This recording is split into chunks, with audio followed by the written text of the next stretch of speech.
pada uh, materi plat,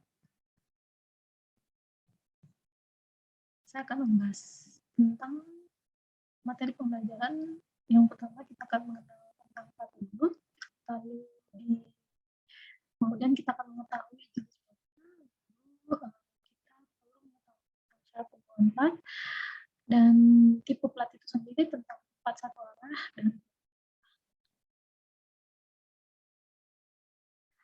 pertama kita mengenal plat dulu. Di sini plat adalah elemen tebalan yang kecil, jadi tebalnya dia lebih kecil dengan jika dibandingkan dengan lebar dan panjangnya. Jadi dia lebih lebar dan panjang, tapi tebalnya itu sangat tipis ya. Dimana fungsi plat adalah sebagai bidang permukaan yang rata. Tumpuan plat pada umumnya berupa balok atau ditumpu langsung di atas tanah.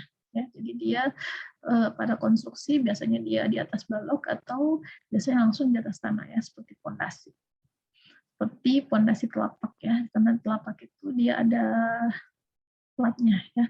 Kemudian plat dapat ditumpu pada tumpuan garis menerus, balok atau dinding, tapi dapat juga ditumpu secara lokal di atas beberapa kolom. Kemudian tipe plat yang akan kita bahas di sini adalah di mana edge support slab atau plat dengan dukungan tepi. Di mana sistem plat ini ditumpu oleh balok-balok monolit ya, yaitu one way spanning slab, one way spinning rib slab, two way spanning slab, dan two way spanning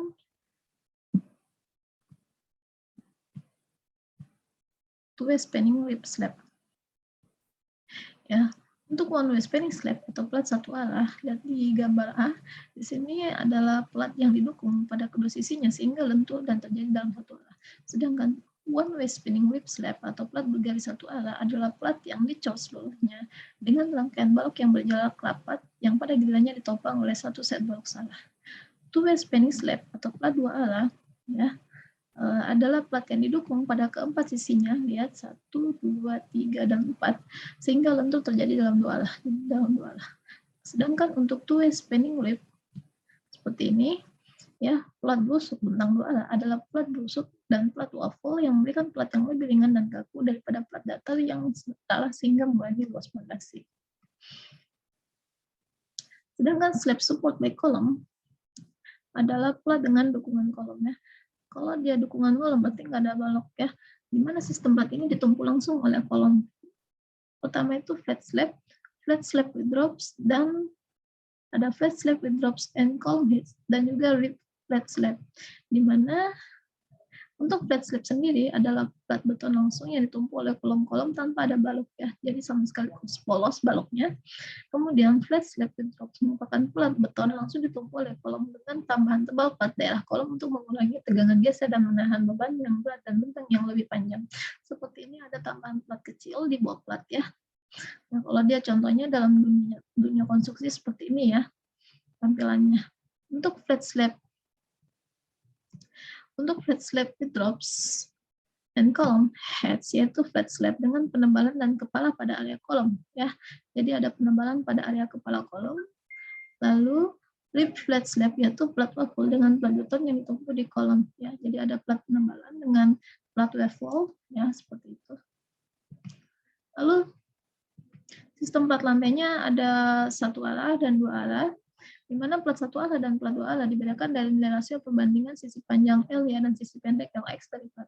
Untuk plat satu arah, apabila LY per LX-nya itu lebih besar daripada 2, maka dia disebut satu arah. Jadi ini LY dan LX, kalau dibagi lebih besar daripada 2, maka dia adalah plat satu arah. Untuk plat dua arah, apabila LY dibagi LX itu berada di antara 1 dan 2, berarti dia di dua arah. Di mana plat dua arah ya, balok 1, 2, 3, dan 4 itu sama-sama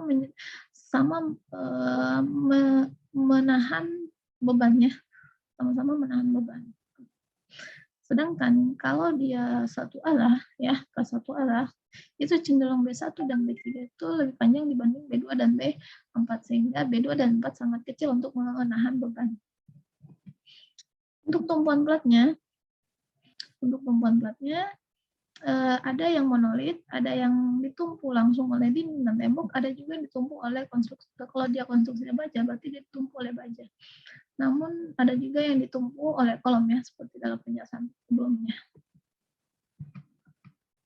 Kemudian jenis peletakan platnya. Jenis peletakannya artinya dudukannya ya.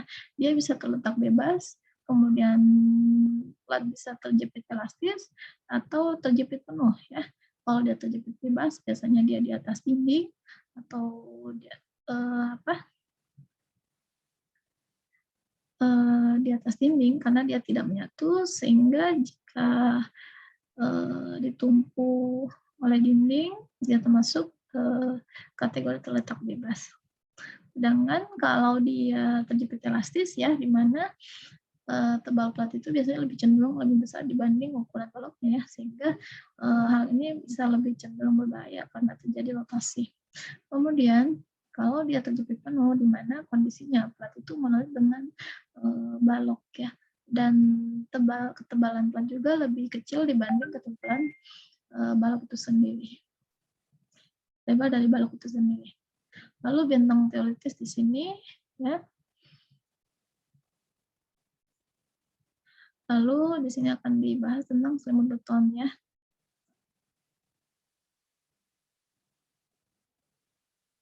Untuk bentang teoritis sendiri dinyatakan dengan L sama dengan 1, yaitu panjang antara kedua bidang permukaan tempat. Bila plat menurus di atas balok, maka 1 sama dengan L tambah A, di mana A ya ini,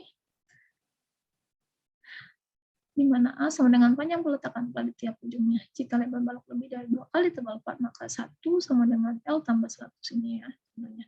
Jika plat duduk pada tumpuan yang tidak mengalir atau terbuat dari bahan selain beton atau tulang, maka kekuatan bahan dari tumpuan tersebut adalah salah satu faktor yang menentukan panjang peletakan yang diperlukan.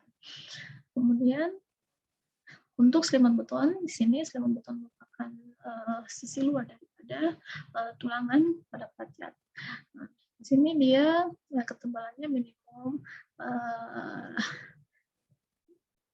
sekitaran 20 sampai 50 ya, di mana itu berhubungan lagi jika plat tersebut berhubungan langsung dengan tanah ya, dia cenderung lebih tebal selimut betonnya dibandingkan yang tidak berhubungan dengan tanah. Syarat penulangan plat di sini ada patokan. Lalu ketebalannya ya, kita biasanya tergantung daripada tabel minimum plat ya, plat satu arah itu berdasarkan mutu bajanya. Kemudian kita akan melakukan refleksi atau tahu dulu pengetahuan kalian, pemahaman kalian tentang beban pada plat ya. Di sini saya harapkan kalian bisa masuk di slido.com dengan kodenya sebagai berikut, atau langsung aja diklik ada tautannya yang saya tampilkan di PowerPoint-nya. Baik, di sini juga akan saya tampilkan video animasi.